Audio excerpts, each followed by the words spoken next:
Hello guys, so hari ni aku nak tunjuk sedikit update daripada Fish Eat untuk Halloween event. Kita ada Megalodon yang dengan skin terbaru. So inilah dia ikan-ikan limited yang korang kena dapatkan dalam event Halloween kali ni.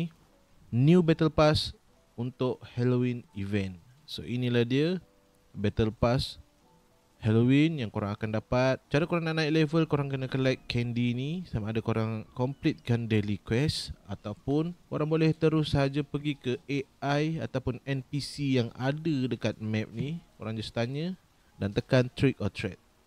Nampak? Talk to NPC to earn free candy corn every 4 hours. Alright.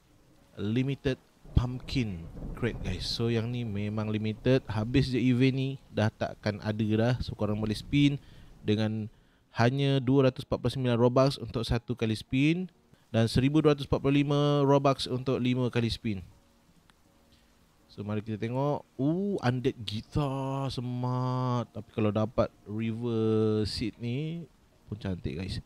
Macam Susano Spirit staff, Royal spider. Nice. Trick or treat. Semua lawa-lawa guys. So untuk kita ke map Halloween event, kita terus saja pergi ke kawasan kapal Black Pearl orang kata.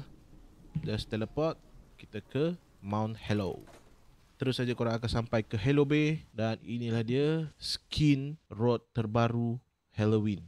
Dia ada 30 hari je guys dengan hanya harga 1099 Robux saja guys. Memang sangat-sangat murah So korang terus saja belakang ni pun ada tempat mancing guys untuk dapat ikan Halloween.